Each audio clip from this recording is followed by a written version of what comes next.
Welcome to our deep dive into the world of Android security. It can be kind of scary, but it's fascinating stuff. Absolutely, and crucial too in today's mobile-first world. So we'll be exploring exploits and vulnerabilities, those things that make Android such a target for, well, bad actors. Yeah. But more importantly, we want to understand what makes Android tick from a security standpoint. You've provided some great resources for this deep dive, like a real mix of practical guides and in-depth analysis. So let's get started. Sound good. Where should we begin unpacking this? Well, Android is a bit of a paradox, I think, when it comes to security, Okay. because it's incredibly popular, right? Open source. It's a hotbed for innovation, but also a prime target for anyone looking to exploit those weaknesses. That makes sense. More users and open code means more eyes looking for those vulnerabilities. So where do we even start? Let's put ourselves in the shoes of an attacker for a second. Okay. They need to understand Android's attack surface, Right. all the potential entry points for an exploit. So imagine we're hackers looking to crack Android wide open. Yeah. Where do we start? One of the first things is understanding Android's security architecture. Okay. It's a complex system, Right. but understanding its foundations is crucial. Okay. So Android Security 101 for aspiring hackers. Exactly. What are the key concepts? Think of Android as a city Okay. with different neighborhoods, each with its own level of security. Yeah. Apps are like residents, confined to their own sandboxed environment, Right. limiting their reach. This is a core security feature, Yeah. isolating apps to prevent them from causing, widespread damage if they're compromised. So even if an app goes rogue, it can't just wreak havoc across the entire system. Ideally not, That's reassuring. right? But like any city, there must be ways to bypass those neighborhood boundaries. Absolutely. Yeah. Clever attackers know where to look. Okay. One example, exploiting shared UIDs. Shared UID. Yeah, a UID or user ID is like an app's internal ID card, Right. dictating its access privileges. Right. Some apps share UIDs, meaning they operate with the same level of access. So if one app in a shared UID group is compromised, the attacker could potentially gain access to the data or permissions of the other apps in that group. Exactly. That's a clever way to break out of the sandbox. That's a clever way to do it. Right. And this highlights why understanding these intricacies of Android's security architecture Right. is so crucial for both attackers and defenders. It's like a constant game of cat and mouse. It is. Yeah. So beyond sandboxing and UIDs, what else would an attacker need to understand to exploit Android? They'd need to delve into the inner workings of key components, Okay. like the Android manifest.xml file. Yeah. It controls an app's permissions. Right. And intents, which are the messages that apps use to communicate with each other. Right. And with the system. So like if I click a link in an email and it opens my web browser, that's an intent in action. Exactly. But how could an attacker exploit that? Well, imagine a malicious app that intercepts an intent meant for your banking app. It could potentially steal sensitive information, redirect you to a fake website designed to steal your credentials. That's scary. Yeah. So even seemingly harmless actions like clicking a link can have security implications. Yeah. What about rooting? I know that's a popular way to customize Android devices, but I've also heard it can be risky. How does rooting fit into all of this? Rooting is it's a double-edged sword. Okay. It gives you, or potentially an attacker, super user privileges, Yeah. like having, full admin access to your computer. It can be used for good enhancing customization or removing bloatware, Right. but it also opens up significant security risks. Right, because if an attacker gains root access, they essentially have complete control over the device. Exactly. Yeah. They could install malicious software, steal sensitive data, or even break your device entirely. Right. Gaining root access often involves exploiting vulnerabilities, Okay. particularly in the Linux kernel that underpins Android.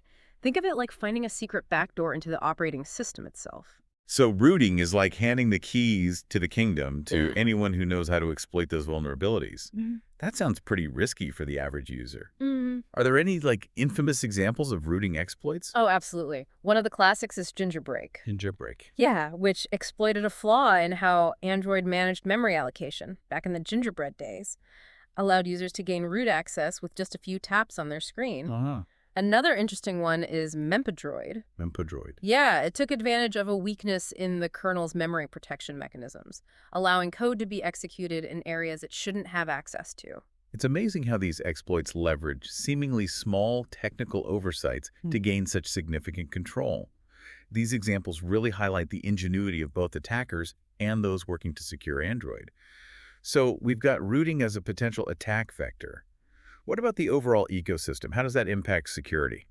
Well, the Android ecosystem is vast and complex, Right. with numerous stakeholders, Google, device manufacturers like Samsung, Huawei, carriers, Right. app developers, and of course, users. Right. Each player has their own priorities, Yeah. and this can lead to challenges when it comes to security.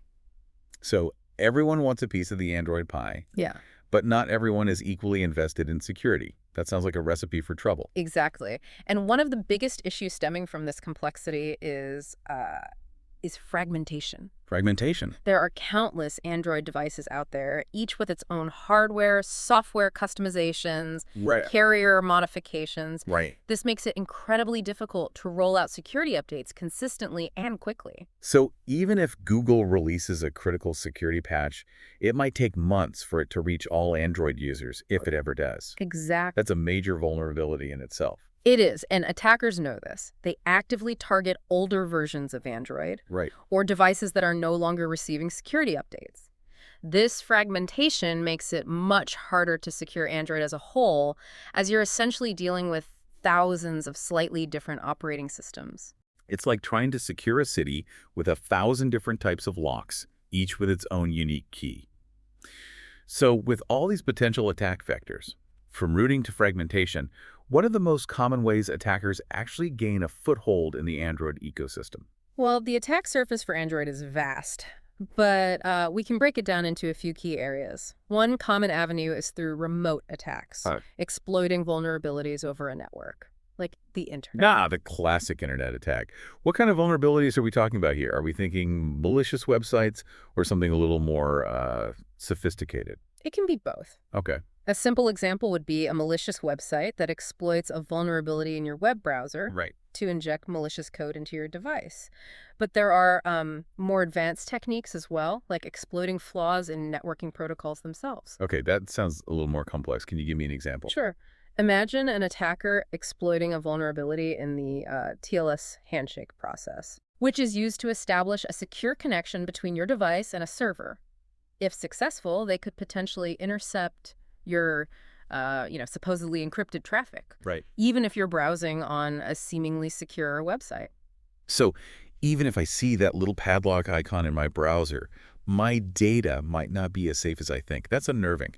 What about defenses? Does Android have anything in place to counter these remote attacks? Of course, Android employs various network security measures like firewalls, Okay. which act as gatekeepers controlling incoming and outgoing network traffic. And it also utilizes network address translation, or NAT. NAT. Mm-hmm. Is that like giving my phone a secret identity on the network? That's a good way to think about it. NAT helps mask your device's true IP address, making it harder for attackers to directly target your device. Clever. But I'm guessing NAT isn't foolproof. Like any security measure, NAT has its limitations, Right. particularly on mobile networks. Okay. And skilled attackers can use techniques like port scanning to probe for open ports on your device. Right. Or network sniffing Yeah. to intercept and analyze network traffic, even if it's encrypted. So it's like a constant arms race between attackers finding ways to bypass defenses and security researchers trying to stay one step ahead. Exactly. It's a dynamic field. That's what Right. makes it so fascinating. Now, beyond direct network attacks, attackers often target the client side, meaning the apps and software running on your device. Okay, so vulnerabilities within the apps themselves. That makes sense. If an app has a security flaw, an attacker could potentially exploit it to gain access to my device. Precisely. And this can happen in several ways. A common attack vector is through malicious apps disguised as legitimate ones. Right. These apps might be distributed through third-party app stores, Right. or even sneak their way onto the official Google Play Store. So I need to be careful about what I download, even from seemingly reputable sources. Always a good idea. What about the apps that come pre-installed on my phone? Could they be vulnerable too? It's certainly possible. And that brings us to another interesting aspect of Android security, the communication between your device and Google servers. Right. My phone is constantly sending data back to Google, even when I'm not actively using it. Yeah. While I understand it's mostly for things like syncing and updates, it still feels a little creepy. I understand the concern. This constant communication does represent a potential attack surface. Okay. If there's a vulnerability in the way this communication is handled, an attacker might try to intercept or manipulate the data being exchanged. Okay, so even something as seemingly innocuous as my phone checking for updates could be an opportunity for an attacker. In theory, yes. Though these attacks are more sophisticated and less common, they highlight the fact that any point of communication can be a potential vulnerability. Got it. Okay. Now, let's move on to another area attackers often target: the various wireless technologies your device uses. Ah, yes. My Hmm. phone is practically a walking radio tower. Right. Wi-Fi, Bluetooth, NFC. I use them all the time. Hmm. But I've heard these technologies can also be security risks. Can you elaborate? Absolutely. Each wireless technology comes with its own set of vulnerabilities. Right. Public Wi-Fi networks are notorious for being insecure. An attacker could potentially intercept your traffic or even set up a fake Wi-Fi network to Yeah. trick you into connecting. Yikes. That's why I always use a VPN on public Wi-Fi. Attractus. But what about Bluetooth and NFC? Those seem more short range and therefore less risky. While the range is shorter, Bluetooth and NFC have had their fair share of vulnerabilities over the years. Right. Bluetooth, in particular, has a history of security issues, Okay. and attackers have exploited flaws to gain unauthorized access to devices or steal information. So even bumping phones to share a contact could potentially expose me to an attack. While the likelihood is low, it's technically possible. If your device has a known Bluetooth vulnerability, and NFC, which is used for contactless payments, can also be exploited if there are security flaws in the implementation. It seems like the more connected our devices become, the more potential entry points there are for attackers. Yeah, It's a bit of a double-edged sword, isn't it? yeah. We gain convenience, but also increase our risk. That's the trade-off we make in our increasingly digital world. But let's not forget about another crucial part of the attack surface: the device itself, Okay. particularly the file system. Okay. Back to basics. I talked about file permissions earlier. How do they factor into potential vulnerabilities? Improperly configured file permissions are a common security issue. Right. If an app has more permissions than it needs, an attacker might exploit this to access sensitive data Okay. or even modify system files. So it's like leaving the door to your house wide open. Yeah, Anyone could just walk in and take what they want. that's a good analogy. Yeah. And it's not just about external access. Okay. Apps also communicate with each other, often through mechanisms like sockets or shared memory. Right. If these communication channels are not properly secured, an attacker could potentially eavesdrop on sensitive data Okay. or even inject malicious code. So even if an app itself is secure, the way it interacts with other apps or the system could create vulnerabilities. Exactly. And that's why it's so crucial to understand the complex interplay of different parts of the Android ecosystem. Right. A seemingly minor vulnerability in one area can have a ripple effect, potentially compromising the entire system. This deep dive is really opening my eyes to the intricacies of Android security. But with so many potential vulnerabilities, where do security researchers even begin to look for them? It's not like they can just examine millions of lines of code manually, right? That would be incredibly time-consuming and inefficient. Luckily, there are more sophisticated techniques for uncovering vulnerabilities. I bet. One of the most common is fuzzing. Fuzzing. That sounds like a fun word. What does it involve? It's actually quite an ingenious approach. Fuzzing essentially involves bombarding a target system with random or deliberately malformed data, Great. hoping to trigger unexpected behavior or crashes. So it's like throwing a bunch of random ingredients into a pot and seeing what explodes. That's one way to put it, Okay. but you're getting the idea. Yeah. By analyzing these crashes, security researchers can pinpoint potential vulnerabilities and then figure out how to exploit them. Okay, so you've got your fuzzing tools, you find a crash, then what? What happens next? That's where the real detective work begins. Okay.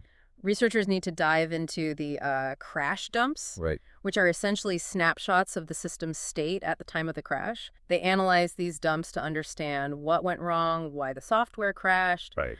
and most importantly, if the vulnerability is exploitable. So it's not enough to just find a crash. You need to determine if it's a genuine security risk Exactly. and how it can be exploited. Precisely. And that often involves using debuggers, which allow you to step through the code line by line, Okay. examine memory. Yeah. And really understand the exact sequence of events that led to the crash. Debuggers sound incredibly powerful. Are they specifically designed for security research, or are they used in software development as well? Debuggers are essential tools for both developers and security researchers. Okay.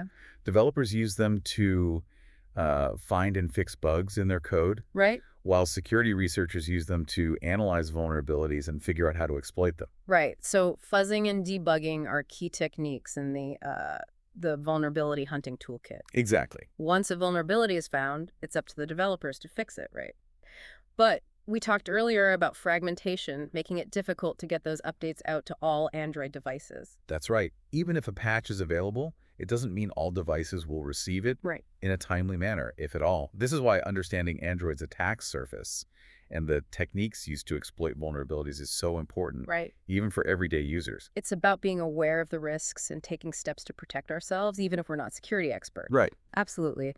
And on that note, I think it's time to shift gears and delve into the world of exploit mitigations, the techniques used to make Android more resilient to these attacks. That's where the real battle takes place.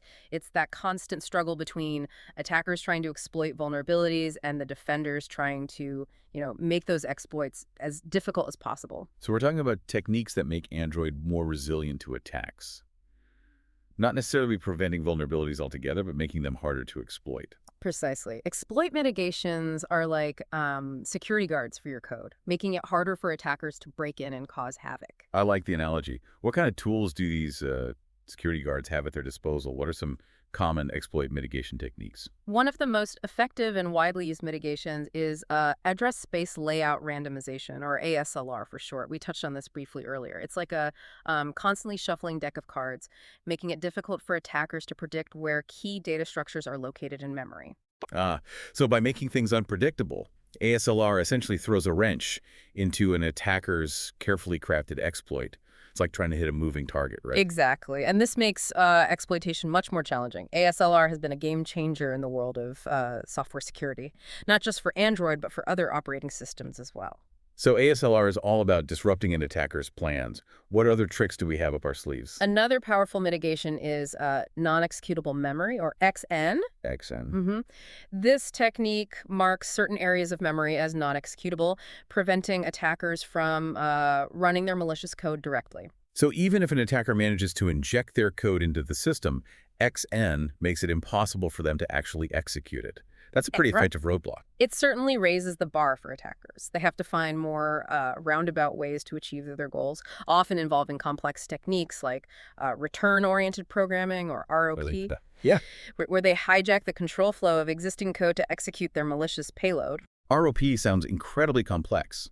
It's like manipulating a puppet show to perform actions that it wasn't designed to do. That's a great analogy, and it highlights the lengths that attackers have to go to bypass these mitigations. Another mitigation that works hand in hand with XN is data execution prevention, or DEP. DEP prevents code from being executed in data segments, Okay. further restricting an attacker's options. So ASLR, XN, and DEP are like a three-pronged defense, making it much harder for attackers to execute their malicious code. It's like building a fortress around our most sensitive data.